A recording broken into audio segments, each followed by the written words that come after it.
قرآن کہتا ہے کہ فضیلت کا معیار رشتہ داریوں پر نہیں ہوتا، تو ہم اس کا انکار ہی نہیں کرتے کہ مولا علی حضور کے بھائی ہیں، ہم انکار نہیں کرتے کہ مولا علی رسول اللہ کے رشتہ دار ہیں، لیکن رشتہ داری سے افضلیت ثابت نہیں ہوتی،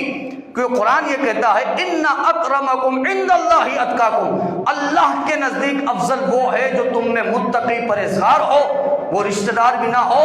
اور سب سے زیادہ متقی ابو بکر صدیق ہو جائے تو اللہ اس افضلیت کا مرتبہ عطا فرما دیتا ہے، اگرچہ بھائی نہیں ہے، اگرچہ چچا نہیں ہے، لیکن سب سے زیادہ متقی ہیں، سب سے زیادہ پرہیزگار ہیں، تو اللہ رب العزت نے ان کو افضل اور اعلیٰ بنا دیا ہے۔ تو اس کو سمجھیے کہ فضیلت کا معیار قرآن کے مطابق تقوی اور پرہیزگاری ہے۔ حضور آپ میں جو سب سے زیادہ متقی ہیں وہ سب سے اعلیٰ، جب یہ سب سے متقی پرہیزگار ہو گئے تو قرآن کے مطابق مجھے ایک بات سمجھ آ گئی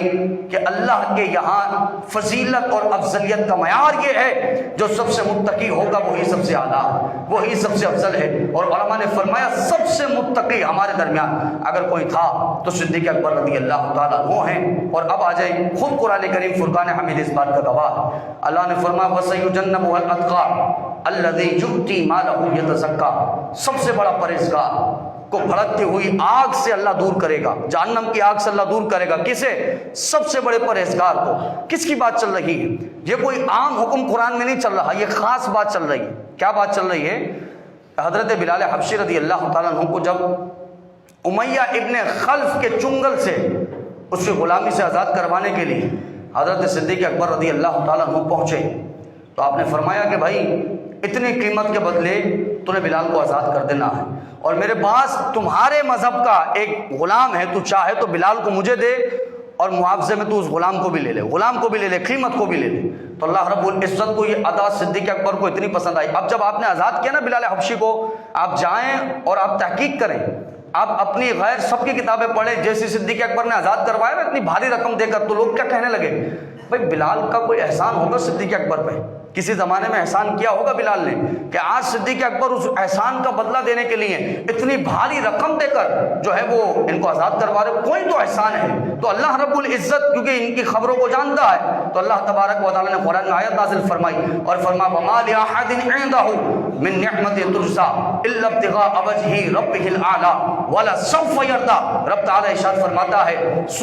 اللہ رب العزت سورۃ اللیل کے اندر ارشاد فرما رہا ہے، یہ سن لو وَمَا لِأَحَدٍ عِندَهُ مِن نِعْمَةٍ تُجْزَىٰ، صدیق اکبر نے جو بلال پر احسان کیا ہے یہ کسی احسان کا بدلہ نہیں ہے،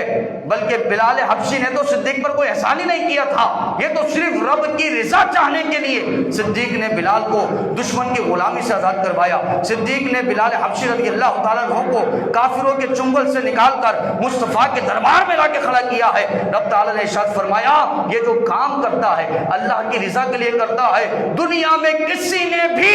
صدیق پر کوئی احسان نہیں کیا ہے، یہ صرف رب کی رضا کے لیے ایسا کر رہا ہے۔ اور یہاں فرمایا وَلَسَوْفَ يَرْضَىٰ، ابو بکر صدیق کے لیے جملہ سنیے کہ ان قریب اللہ صدیق کو راضی کرے گا، کس چیز میں؟ بلال نے اللہ کی رضا کے لیے،